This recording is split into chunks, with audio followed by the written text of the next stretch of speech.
Hola mis hermanos, hola mis amigos.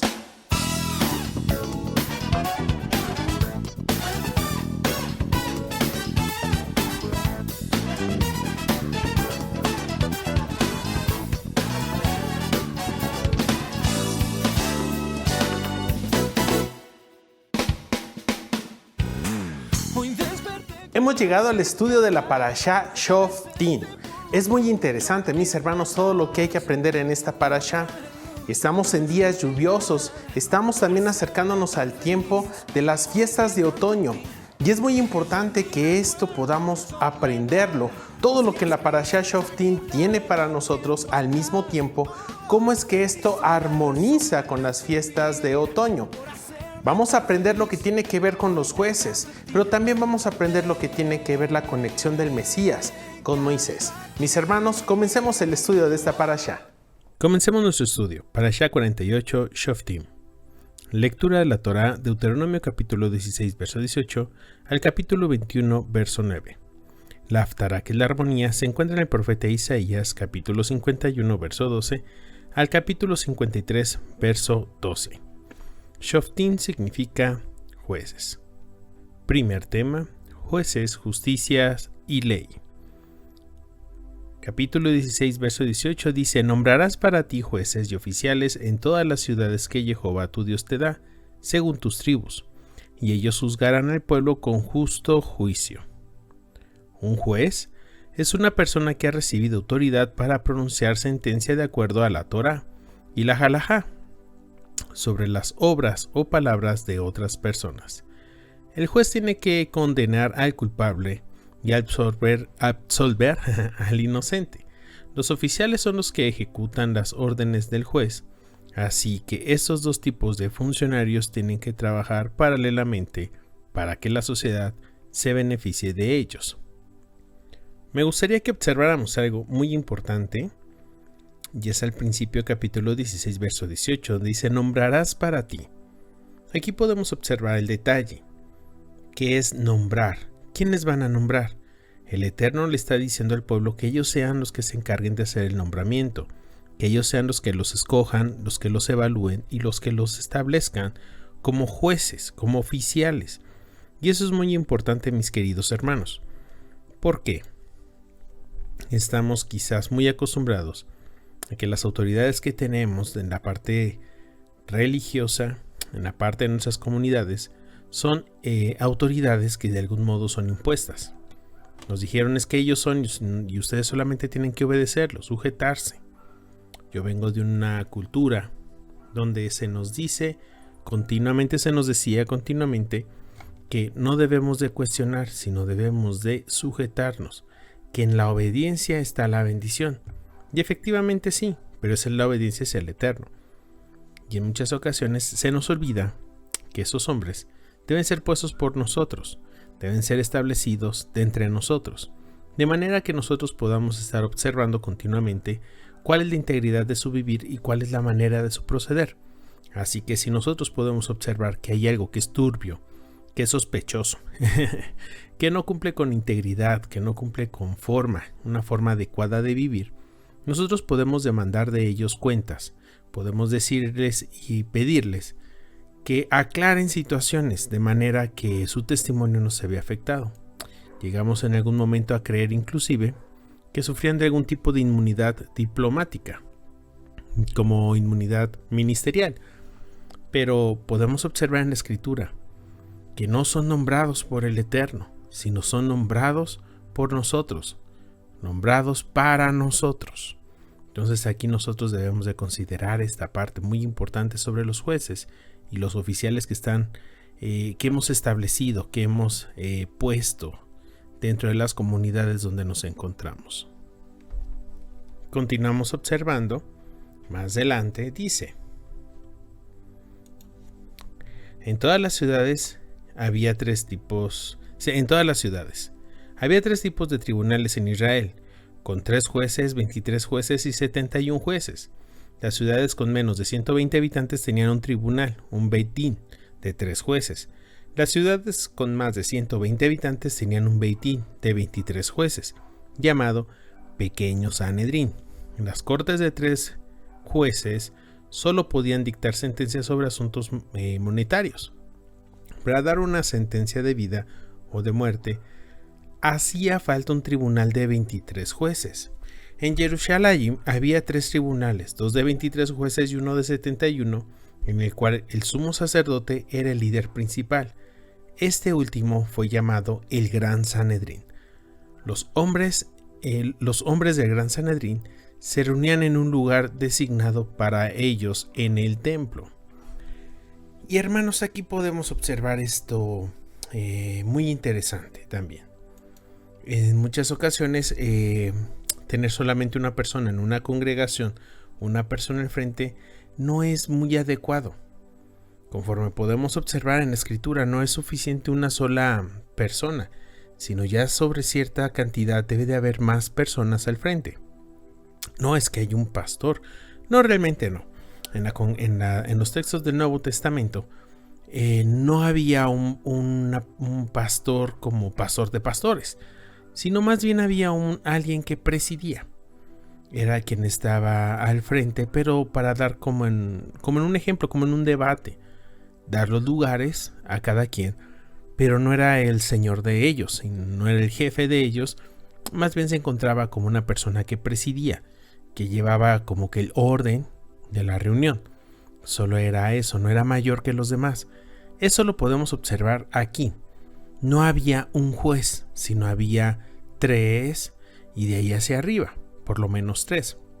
Es bueno que consideremos que lo ideal siempre será que en nuestras congregaciones podamos tener no solamente una persona al frente, sino podamos tener un grupo de por lo menos 3 para así tener un juicio correcto, un juicio justo, para que no sea todo no caiga todo sobre un autoritarismo, sino sea sobre la justicia del Eterno. Vamos a continuar. Capítulo 16, verso 19. No torcerás el juicio, no harás acepción de personas, ni tomarás soborno, porque el soborno ciega los ojos del sabio y pervierte las palabras del justo.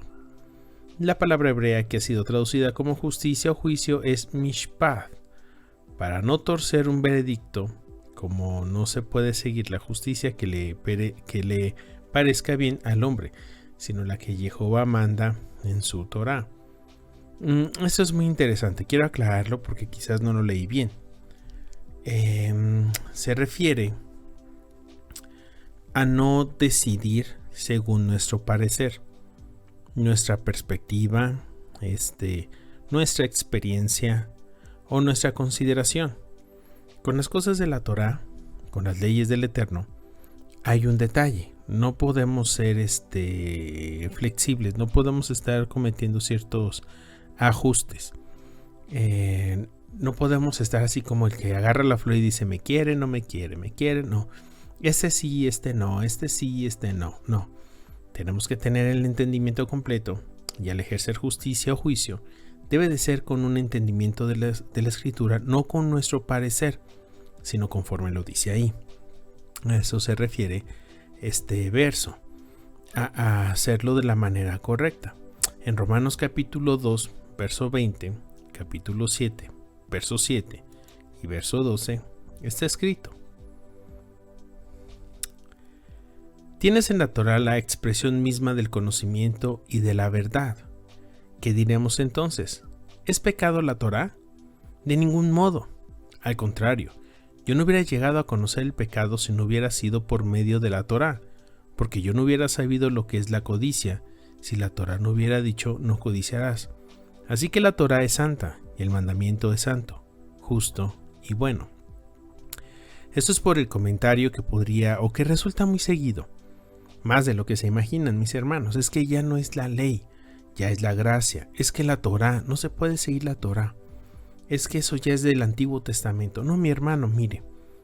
Si eso fuera solamente el Antiguo Testamento, el apóstol Pablo, Rab Shaul, no estaría mencionándolo como lo vimos aquí, donde está diciendo que la Torá es santo, es santa, es justa, es buena.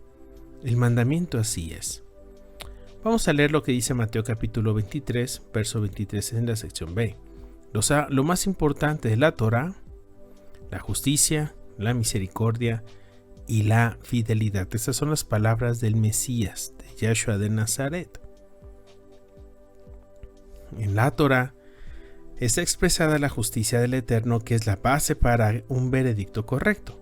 No se puede torcer la Torá ni para juzgar ni para legislar. La Torá tiene que ser la base para que el sistema judicial de cualquier país sea justo, no los criterios humanistas ni lo que piensa la mayoría de la población. El hecho de que la mayoría de un pueblo tenga cierto comportamiento no significa que sea un comportamiento justo. No es lo mismo lo común que lo normal. Un comportamiento común no necesariamente tiene que ser normal. Según las normas establecidas para el hombre, hay una sola justicia verdadera y esa justicia ha sido revelada de dos maneras, en la Torá de Moshe y en Yeshua HaMashiach, como está escrito en Romanos capítulo 3, verso 21. Pero ahora, aparte de la Torá, la justicia de Dios ha sido manifestada, atestiguada por la Torá y los profetas. Hermano, yo quisiera que pusiéramos atención en esos detalles que estamos leyendo.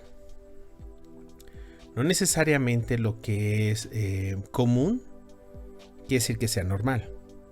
Bueno, es que todo el mundo hace esto, sí, eso es muy común. Pero no quiere decir que eso sea normal, no quiere decir que eso sea adecuado, no quiere decir que eso esté dentro de la normativa del Eterno. Entonces, nosotros debemos de poner mucha atención, porque no porque todo el mundo lo haga quiere decir que nosotros lo debemos de hacer. No porque todo el mundo hable de una forma, se vista de otra forma, o anden con modas, que es lo más común, quiere decir que nosotros podemos hacerlo así. Nosotros debemos de entender que el comportamiento común no necesariamente es normal. Lo que la gente hace en su mayoría no necesariamente es lo correcto. Hemos aprendido a lo largo de los años, a lo largo de los siglos, que la mayoría no siempre están en lo correcto. Eso es muy importante, mis hermanos, que podamos reflexionar y considerar. Ahora, hablando de lo que menciona en Romanos capítulo 3, verso 21, lo repasamos, dice: pero ahora, aparte de la Torá, la justicia de Dios ha sido manifestada, atestiguada por la Torá y los profetas. No dice aquí al contrario de la Torá, sino aparte de la Torá, queriendo decir que la Torá manifiesta la justicia del Eterno y además Yeshua HaMashiach revela la misma justicia de una forma diferente, pero no es otra justicia. El Mesías Yeshua es la justicia de Jehová, como está escrito en 1 Corintios capítulo 1, verso 30. Mas por obra suya estáis vosotros en el Mesías Yeshua, el cual se hizo para nosotros sabiduría de Dios y justificación y santificación y redención. Entonces aquí podemos observar esta parte. Según entiendo, la expresión aparte de la Torá en Romanos 3:21 no significa que sea otra justicia diferente a la de la Torá, sino que la justicia del Eterno se ha manifestado de otra manera que no sea solamente a través de las Escrituras. Son dos revelaciones de su justicia, la Torá y el Mesías, pero es la misma justicia revelada de dos maneras. Aparte de la Torá podría entenderse como además de la Torá, paralelamente con la Torá, siempre en armonía con la Torá, pero de forma diferente. Una cosa no contradice a otra. Y eso es muy importante, mi querido hermano, mi querido amigo, que usted pueda considerar.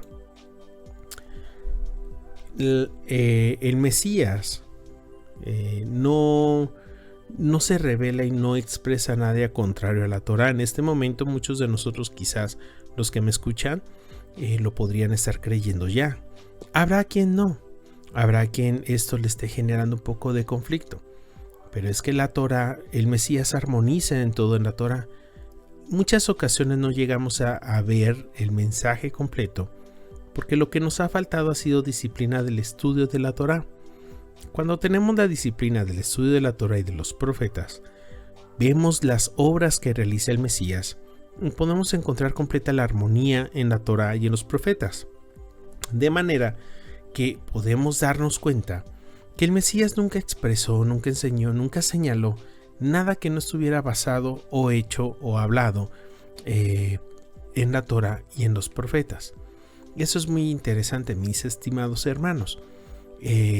Más adelante vamos a tocar un poquito este tema para poder ir aterrizando un poco la identidad del Mesías. Hay muchas ocasiones que venimos aquí y nos encontramos absortos, nos encontramos maravillados, nos encontramos deslumbrados por muchas cosas de lo que es la raíz y se nos olvida de dónde venimos. Más adelante vamos a tocar un poquito este tema. Me gustaría continuar en el capítulo 16, verso 20. Dice: la justicia buscarás para que vivas y poseas la tierra que Jehová tu Dios te da. ¿Por qué se repite la palabra justicia 2 veces en este texto? Por un lado se puede entender de manera que para Jehová es muy importante que se emplee la justicia en la nación, y por eso repite la palabra 2 veces, como dando un énfasis. La justicia es uno de los pilares fundamentales para la sociedad. Por otro lado, está hablando de 2 manifestaciones de la justicia que hay que buscar.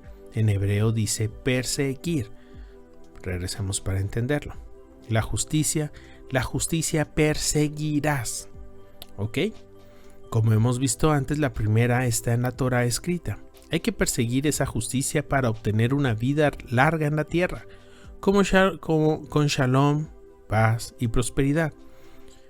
Pero la otra justicia que ha sido revelada, aparte de la Torá, es Yeshua HaMashiach, la Torá viviente.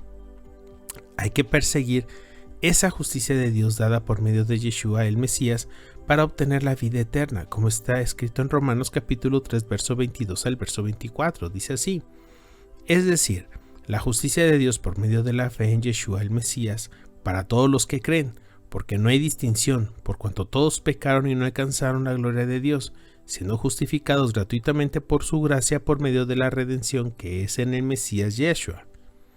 Si vamos. Estas 2 manifestaciones de la justicia de Jehová se encuentran en Revelaciones capítulo 14, verso 12, donde está escrito: aquí está la paciencia de los santos, los que guardan los mandamientos de Dios y la fe de Yeshua. Según este texto, ¿quiénes son los santos?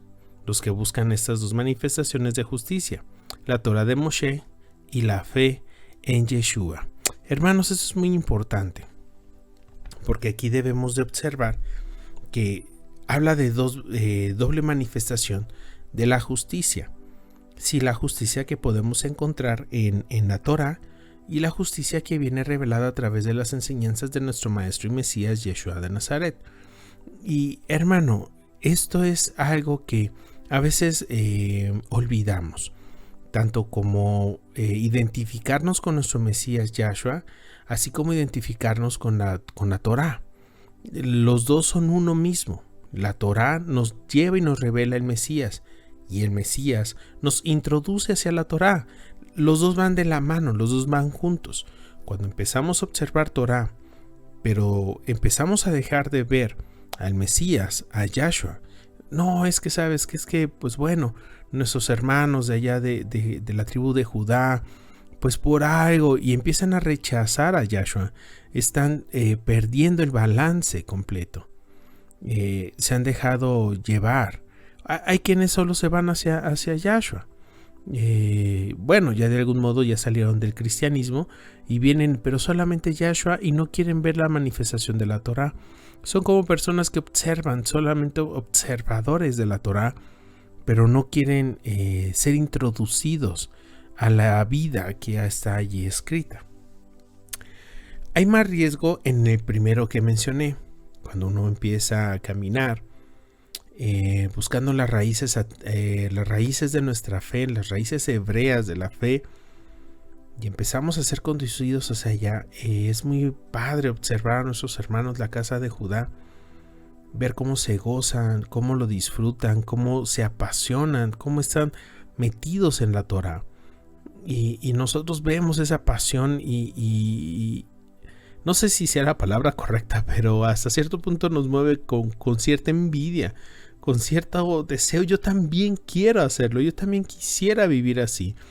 Y nos empieza a mover demasiado el corazón, y muchas ocasiones empezamos a aceptar allá lo que ellos hablan, lo que ellos enseñan, lo que ellos viven, y dejamos de lado lo que nos trajo aquí, que fue el Mesías. Entonces allí es algo que nosotros debemos de considerar, es algo que nosotros debemos de siempre tener el cuidado. La Torá nos va a revelar el Mesías y el Mesías nos va a introducir a la Torá. Por eso en los dos puntos debemos de caminar. Lo siguiente que quiero que estudiemos tiene que ver exactamente con ese tema, con el Mesías. Así que vamos a comentarlo. Profeta como yo, el Mesías. Capítulo 18, verso 14. Porque esas naciones que vas a desalojar escuchan a los que practican hechicería y a los adivinos, pero a ti, Jehová tu Dios, no te lo ha permitido. Y escuchen bien ese detalle, mi hermano. Ay, santo Dios, dice el profeta, como Moshe, es presentado en contraste con los adivinos y hechiceros de las naciones gentiles. Por un lado, hay algo semejante entre estas prácticas ocultas y el ministerio del profeta. Pero por otro lado, es algo totalmente diferente. Se parecen en que están operando desde una dimensión sobrenatural, espiritual, y se diferencian en que las fuentes de esos poderes o revelaciones son opuestas. Los adivinos están bajo la influencia de Satanás y los espíritus malignos, los malos espíritus. Los profetas están bajo la influencia del Espíritu del Eterno. Los falsos profetas se parecen a los verdaderos, pero su fuente de inspiración no es Jehová. Mi hermano, híjole, este es un tema muy espinoso, porque en muchos lugares, muchos pseudoprofetas, pseudopastores, líderes de diferentes congregaciones, no pequeñas sino muy grandes, realmente están metidos en prácticas de hechicería y adivinación, pero por falta de conocimiento, por ignorancia. No saben, no conocen, no han discernido que mucho de lo que practican y hacen ofende al Eterno, y ellos lo hacen de una manera muy natural. Lo incluyen en sus servicios, lo enseñan, lo inculcan y hacen esas prácticas. Ellos lo hacen así como lo hacen muchos paganos, como lo hacen muchas religiones paganas, y lo hacen, yo quiero pensar que en una gran mayoría de las ocasiones, por desconocimiento. Pero ahí hay algo que nosotros debemos de entender. Hay una gran diferencia entre escuchar al Eterno y escuchar a espíritus malignos. Sí es grande la diferencia, aunque en su expresión son muy parecidas, y es ahí donde debemos con mucha madurez poder discernirlos. ¿Por qué? Vamos a observar por qué. 18:15. Un profeta de en medio de ti, de tus hermanos como yo, te levantará Jehová tu Dios, a él oirás. Y esto, hermano, aquí nos vamos a meter en un detalle.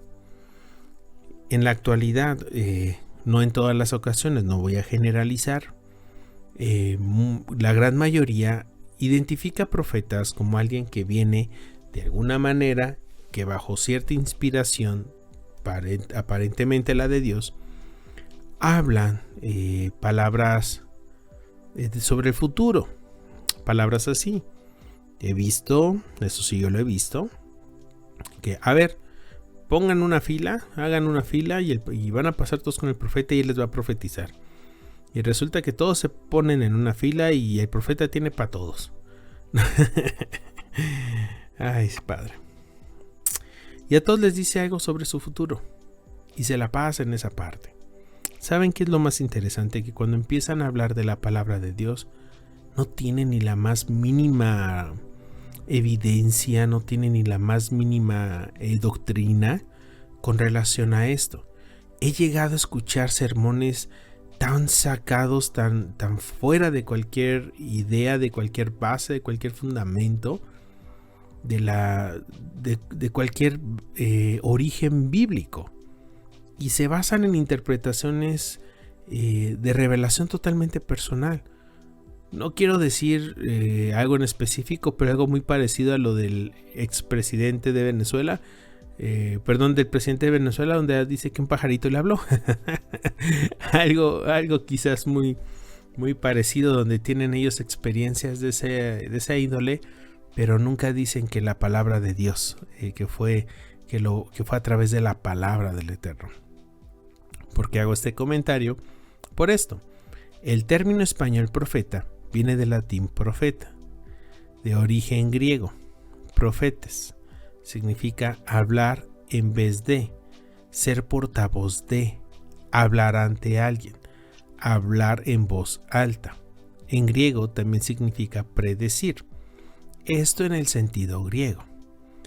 En el griego clásico significa predicador, y ese es el que nosotros observamos, porque el griego clásico es en el griego en el cual las escrituras estarían siendo escritas. Los textos que fueron griegos estarían en el griego clásico, no en el griego moderno. Pues en el griego clásico significa predicador. El término hebreo es naví, posiblemente de la raíz acadia, nave, que significa llamar, convocar. La forma hebrea es pasiva y significa llamado o convocado. Si vamos, qué interesante. No tiene nada que ver con alguien que predice el futuro, sino más con alguien que predica o habla la palabra de Dios. 18, del verso 18 al 19. Un profeta como tú levantaré de entre sus hermanos, y pondré mis palabras en su boca, y él les hablará todo lo que yo les mande, y sucederá que cualquiera que no oiga las palabras que él ha de hablar en mi nombre, yo mismo le pediré cuentas. Qué interesante. Los muchos profetas que han surgido en Israel han cumplido funciones importantes. Todos ellos han cumplido parte de esta profecía, pero ninguno ha estado en la par de Moshe. Por lo tanto, tiene que haber uno que se asemeje a Moshe en muchas áreas de su vida, para que haya un cumplimiento pleno de esta escritura. Hay muchas similitudes entre Yeshua y Moshe, desde su nacimiento hasta su muerte. La vida y ministerio de Moshe constituye una sombra profética del mismo Mesías. El Mesías sería como Moshe. Vamos a ver algunas cosas de la vida de Moshe que se asemejan a la del Mesías Yeshua. Número 1. Moshe nació en una situación de peligro y tenía que ser escondido. Éxodo capítulo 1, verso 22, capítulo 2, verso 3, sección B. Entonces Faraón ordenó a todo su pueblo, diciendo: todo hijo que nazca lo echaréis al río. Entonces puso al niño en ella y la colocó entre los juncos a la orilla del río. Eso es cuando para el nacimiento, más bien ya había nacido Moshe, pero ya era un pequeño. El nombre de Moshe es una profecía mesiánica. En Éxodo capítulo 2, verso 10b está escrito: y le puso por nombre Moshe, diciendo: pues lo he sacado de las aguas. La hija de Faraón puso el nombre Moshe sobre el niño. Ese nombre viene de la palabra mashá, que significa sacar del agua, hacer salir, extraer, salvar. Moshe fue sacado de una muerte segura en el río, conforme a Hechos 7:21, y por eso llegó a ser un cuadro profético del Mesías. Como Moshe fue sacado de la muerte en el río, el Mesías fue sacado de la muerte, según el Salmo 18, Salmo 69, Salmo 88 y Zacarías capítulo 3, verso 2. Recordemos que también Yeshua tiene esa raíz de Yehoshua, de Oshia, de salvar, ¿no? Entonces también en esto se conecta. Moshe no se aferró a su gloria, sino se unió a un pueblo esclavizado. Éxodo 2:11, pero en la sección A dice: y aconteció en aquellos días, creció ya Moshe, salió a sus hermanos. Según he entendido, es posible que Moshe fuera el siguiente rey de Egipto, puesto que eran los hijos de la hija de los faraones que llegaron a ser los sucesores del trono. A pesar de esa posición de gloria y riqueza mundial, Moshe valoró su identidad hebrea más que todos los privilegios de Egipto. Hebreos capítulo 11, verso 24 a 27 dice: por la fe, Moshe, cuando era ya grande, rehusó ser llamado hijo de la hija de Faraón, escogiendo antes ser maltratado con el pueblo de Dios que gozar de los placeres temporales del pecado, considerado como mayores riquezas el oprobio del Mesías que los tesoros de Egipto, porque tenía su mirada puesta en la recompensa. Por la fe salió de Egipto sin temer la ira del rey, porque se mantuvo firme como viendo al invisible. De la misma manera como Moshe, Yeshua, cuando fue enviado al pueblo judío, no reclama la gloria que Jehová le había dado desde antes de que el mundo existiera, conforme Juan capítulo 17 verso 5. Recordemos que Juan es un sumo sacerdote, y el escrito de Juan capítulo 17 verso 5 a veces está muy mal interpretado por la tradición cristiana. Luego podríamos comentar un poquito más en este aspecto, pero está hablando de la preexistencia, de la función o la esencia mesiánica de lo que está hablando. ¿Ok? Cuando había crecido, en lugar de aferrarse a la posición de gloria que le pertenecía y la semejanza de Dios que tenía, conforme a Mateo 17, Dios se vació de sí mismo y se presentó al mundo como cualquier hombre. Filipenses 2, 6 al 7. ¿Ok? Moshe fue rechazado por su propio pueblo cuando vino la primera vez. En Éxodo 2:14a está escrito: ¿quién te ha puesto por gobernante y juez sobre nosotros? Es cuando lo rechazan. Él quiere juzgar porque hay un pleito por ahí, pero lo rechazan muy feo. Esa fue la primera vez que Moshe intentó llegar al corazón de sus hermanos, pero no le reconocieron. En esto encontramos un evento profético que habla de lo que iba a pasar con el Mesías en su primer venida a su pueblo. Juan 1:11. Es cierto que miles y miles le recibieron cuando vino. Es cierto que 3,000 le recibieron en el día de Shavuot, Pentecostés, cuando cayó la Ruach HaKodesh, Espíritu de Santidad. Es cierto que más adelante la Escritura dice que 5,000 le habían recibido en Jerusalén. Es cierto que dice Hechos 21:20 que hasta más de 30,000 en Jerusalén le habían recibido como el Mesías. Es cierto que los primeros 100,000 creyentes mesiánicos eran solamente judíos, y es cierto que se calcula que cerca del año 100 de la era común, alrededor de 1,000,000 le habían recibido como el Mesías prometido, el Mesías Ben Yosef. Pero tristemente la mayoría del pueblo de Israel no le recibió cuando vino, y él fue rechazado por los líderes y jueces de la nación judía, que eran los suyos.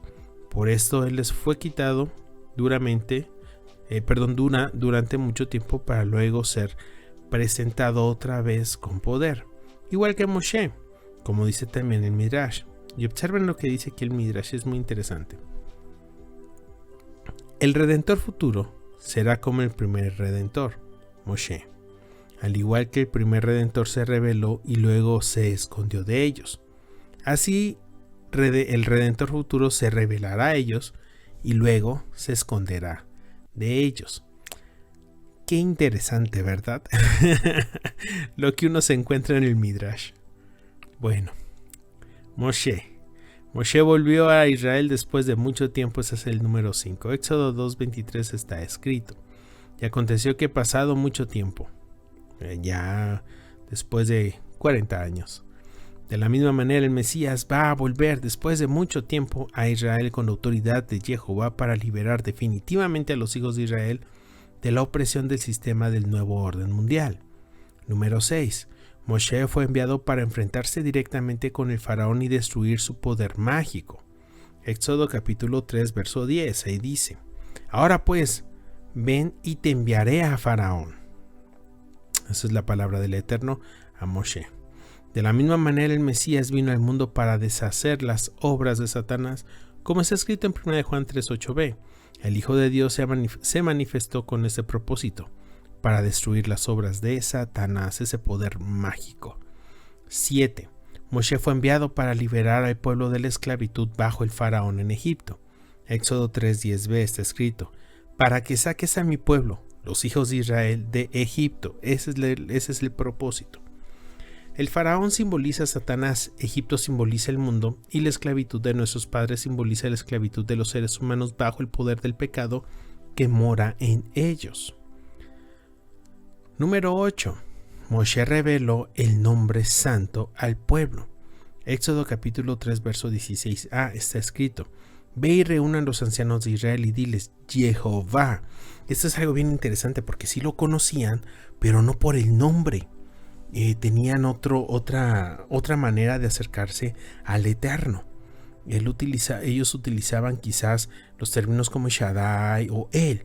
De hecho, perdón hermanos, pero me voy a tomar un paréntesis rápido. En lo que es la península de Egipto, en la península del Sinaí, hay unas minas donde estaban ahí siendo esclavizados los hebreos. Y entonces ahí están escritas en las paredes las oraciones de los esclavos hebreos cuando estaban sacando de esa mina, estaban explotando esa mina para llevarle las riquezas a Faraón.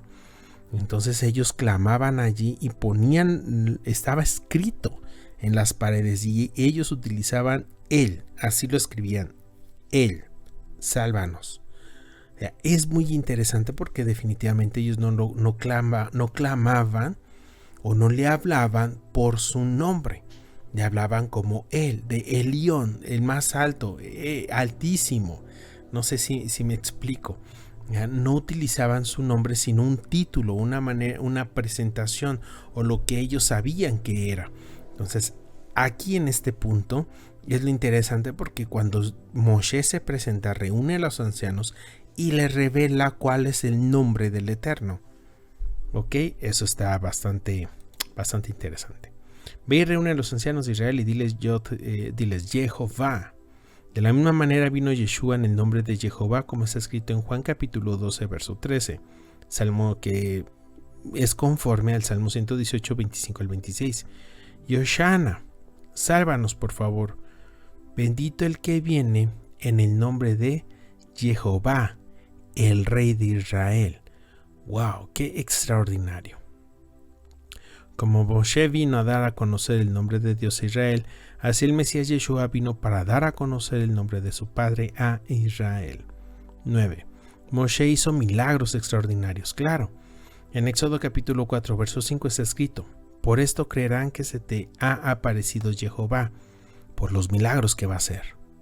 Moshe fue enviado para hacer milagros extraordinarios. No hemos visto ningún hombre en la tierra hasta venir el Mesías Yeshua que haya podido hacer milagros tan grandes como los que hizo Moshe. En Juan capítulo 15, verso 24 está escrito: si yo no hubiera hecho entre ellos las obras que ningún otro ha hecho, no tendrían pecado, pero ahora las han visto y me han oído a mí y también a mi Padre. ¡Wow! Como Moshe fue enviado a hacer milagros extraordinarios para enfrentar al maligno y liberar al pueblo, así el Mesías Yeshua vino con todo el poder del cielo para destruir las obras de Satanás y liberar al pueblo de Israel y el mundo entero de las consecuencias de la esclavitud del pecado. Hay una parte en la escritura que también Sheleach Yohanan, el apóstol Juan, menciona donde dice que él si hubiera escrito todas las cosas que hizo el Mesías, no cabrían en los rollos en el mundo. Quizás sea un sentido figurado, porque quizás llevo muy al extremo la expresión, pero sí está hablando de que no lo escribió, sino solamente tomó partes importantes y no escribió todo. Entonces hubo muchas más obras y maravillosas, muy seguro estoy de eso, que nuestro Mesías Yahshua de Nazaret y maestro y rabino las hizo en medio de nosotros. Número 10.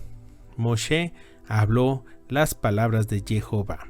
En Éxodo capítulo 4 verso 12 está escrito: yo estaré con tu boca y te enseñaré lo que has de hablar. Moshe fue el profeta número 1 de Israel. No hay ninguno que haya escrito tantas palabras de Jehová como él.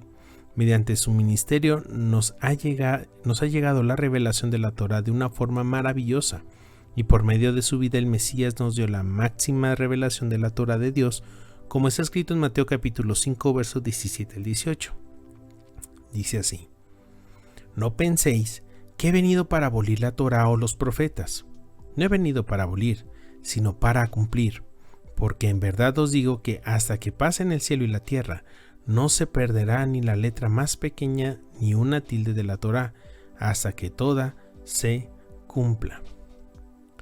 La palabra Torá se refiere en este contexto a los 5 libros de Moshe, El Mesías no vino para anular nada de los escritos de Moshe, sino al contrario, confirmarlos y vivirlos de una manera perfecta. La palabra cumplir en este contexto se refiere a un término rabínico que tiene que ver con una aplicación correcta de los mandamientos. Cumplir no significa de ninguna manera terminar o acabar, sino llevar a su máxima aplicación práctica en la vida diaria. Como Moshe vino como profeta para darnos la Torá, así vino el Hijo de Dios como el profeta prometido para hablarnos definitivamente lo que había en el corazón del Padre cuando la Torá fue dada, como está escrito en Hebreos capítulo 1, verso del 1 al 2. Dios, habiendo hablado hace mucho tiempo, en muchas ocasiones y de muchas maneras a los padres por los profetas, en estos últimos días nos ha hablado por su Hijo, a quien constituyó heredero de todas las cosas por medio de quien hizo también el universo. Número 11. Moshe es llamado Dios. Eso es bien importante, hermanos, para poder también poder referenciar lo que antes venimos comentando. Éxodo 4, verso 16b dice: Tú serás Dios para él. Moshe es llamado Elohim en las escrituras.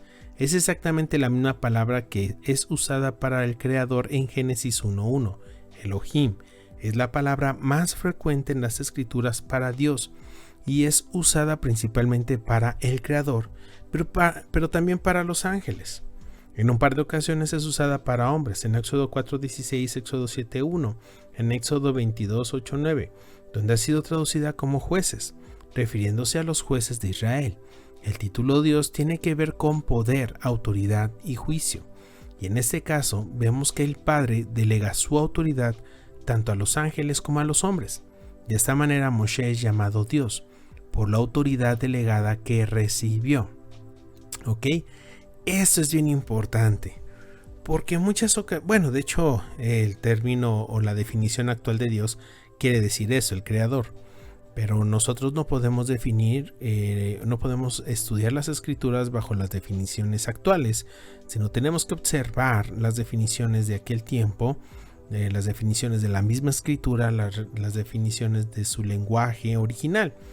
Esa es una ley de hermenéutica. La escritura explica escritura y para poderla entender tenemos que ir a los textos hebreos porque los hebreos fueron los que la escribieron. Elohim no significa el creador, sino Elohim significa el que tiene autoridad. ¿Ok? Una autoridad delegada. Es una persona que ha recibido una autoridad delegada, una autoridad por parte de Dios. Él es Elohim. Sí, soy claro. O sea, si Moshe había recibido una autoridad por parte del Eterno, entonces él es Elohim. Yeshua recibe una autoridad por parte del Eterno, él es Elohim. Él mismo lo dijo: toda autoridad me es dada en el cielo y en la tierra. Esto quiere decir que él es Elohim, traducido al español Dios, pero tenemos que tener el entendimiento que se refiere a aquel que tiene autoridad, precisamente autoridad delegada recibida por Dios. Ok, mis hermanos, para que no nos vayamos con la idea griega, teos, y no entendamos bien lo que nos quiere decir la escritura. En Éxodo 7:1 está escrito: yo te he hecho Dios, Elohim, para Faraón. Como Moshe ha recibido la autoridad delegada de funcionar en lugar de Dios en la tierra, así Yeshua ha recibido el derecho de ser llamado Dios, como está escrito en Juan 1:1. Y el verbo era Dios, o sea, juez supremo, era autoridad. En Filipenses 2:9 está escrito: Dios también le exaltó hasta lo sumo y le confirmó el nombre que es sobre todo nombre. Yeshua ha recibido un nombre que es sobre todo nombre. Eso significa, obviamente, que él no lo tenía antes y que no lo tiene en sí mismo. O sea, no es él mismo, ni antes, porque si ya lo tenía o es él, ¿cómo lo podría recibir? No, lo recibe porque no lo tenía, porque no es él, por eso lo va a recibir. En Hebreos 1:8 dice: pero el Hijo de Dios dice: tu trono, oh Dios, es por los siglos de los siglos.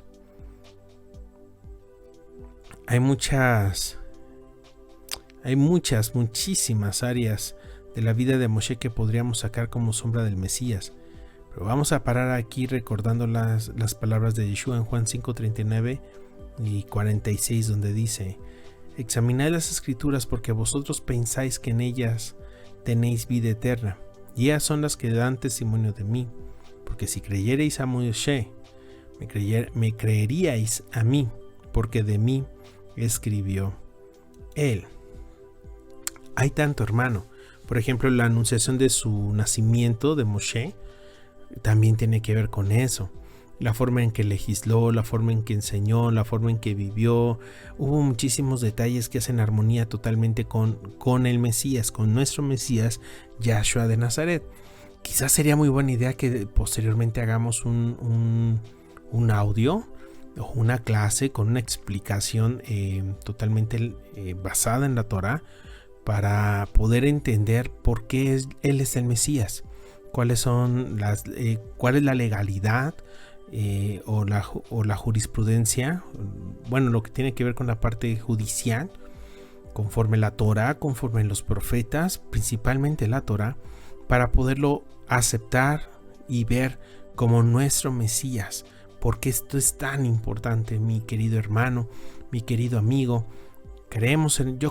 Estoy muy comprometido con el Mesías, Yahshua mi Mesías, y en muchas ocasiones veo que muchos hermanos no se logran comprometer tanto, pero es porque no han tenido la oportunidad, el privilegio, la bendición de poder estudiarlo tan profundamente y conocer el valor y el peso que tiene Yahshua en la historia, que tiene Yahshua conforme la Torah, en relación a la Torah, y lo que no lo hace nuestro Mesías, totalmente legal. Ok, seguimos capítulo 18, verso 20. Pero el profeta que hable con presunción en mi nombre, una palabra que yo no le haya mandado hablar, o que hable en el nombre de otros dioses, ese profeta morirá. Qué interesante, ¿verdad? Si una persona pretende profetizar y en ese afán o arrebato emocional diga una sola palabra que el Eterno no haya dicho, es reo de muerte. La gravedad de este pecado es comparable a un asesinato, idolatría, adulterio y blasfemia. La profecía no es para jugar, ni para manipular, ni para crear un ambiente espiritual en las reuniones. Es fácil mezclar emocionalismo con inspiración divina. Necesitamos el don de discernimiento de espíritus para saber de dónde viene la inspiración de las profecías que se pronuncian.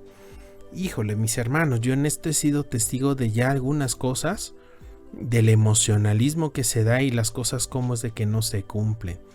Hermano, yo le soy bien sincero. Si alguien va a hablar de la palabra, si alguien dice que va a profetizar, que profetice conforme la palabra. Yo en muchas ocasiones me he expresado en este punto diciendo que si hay alguien que presume ser profeta, si hay alguien que se dice, no, es que yo soy profeta como Jeremías, como Isaías, sí, pero no come kosher, no vive bajo la ley, no anda como la Torah lo manda, como lo manda el Eterno, no camina como el Eterno, sino, no, es que ya no estamos bajo la ley, ese no es profeta. No es posible que el Eterno utilice de una manera así a alguien que no esté armonizado. No me cabe en la cabeza, es mi expresión, que el Eterno utilice a alguien para dirigir a su pueblo, que le hable a través de una persona a su pueblo, y esta misma persona esté metida en situaciones paganas, y que diga que es el Espíritu del Eterno quien nos está llevando a guardar o a hacer eventos paganos. A mí no me cabe en la cabeza, yo se los digo bien sincero. Para mí esos no son los profetas. ¿Ok? Y observen lo que sigue. Y si dices en tu corazón, ¿cómo conoceremos las palabras de Jehová, las palabras que Jehová no ha hablado? Cuando un profeta habla en el nombre de Jehová, si la cosa no acontece ni se cumple, esa es palabra que Jehová no ha hablado. Con arrogancia la ha hablado el profeta. No tendrás temor de él. Uy, y ya aquí un chorro de personas se me vienen a la cabeza y no me lo tome mal, no es por querer juzgar, pero sí es por querer advertir, hermanos, en serio. Pero un chorro de nombres se me cruzan en la cabeza de qué han dicho y no ha pasado. Unas cosas sí le han atinado, pero la verdad no creo que haya sido el Eterno, más bien yo creo que fue un golpe de suerte. La Torá advierte que si las palabras proféticas no se cumplen, son falsas. Esto es válido solo para las palabras que hablen del futuro o pretenden revelar secretos. El tiempo mostrará si esas palabras fueron falsas o verdaderas, conforme Jeremías 28.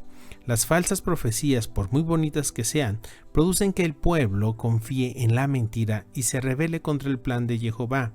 Son contaminadas por un espíritu de mentira. Además, hay profecías dadas por espíritus malignos que dicen la verdad, pero son transmitidas con otro espíritu. Ok, mis hermanos, yo con esto terminamos esta parte. Quiero dejarles con esta reflexión. Hermano, no temamos.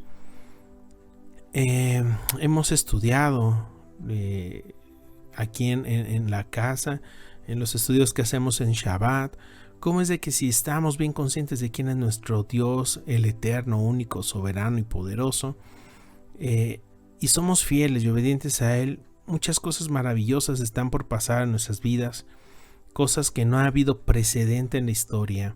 Y no estoy hablando del evangelio de la prosperidad, por favor, no me malentienda, sino vienen momentos extraordinarios que muchos de nuestros antepasados, nuestros padres y los profetas desearon ver. Y estamos casi en primera fila para disfrutar del cumplimiento de las palabras del Eterno. Son momentos donde cualquier cosa nos puede distraer. Debemos de mantenernos enfocados, debemos de mantenernos bien listos, tenemos que mantener nuestra hacha afilada, tenemos que ser expertos en las cosas del Eterno para no errar. Son tiempos que por lo que se avecina peligrosos, pero para nosotros son tiempos gloriosos. Mis hermanos, con estas palabras me despido con esta reflexión. Terminamos el estudio de la Parashá 48, Shoftim.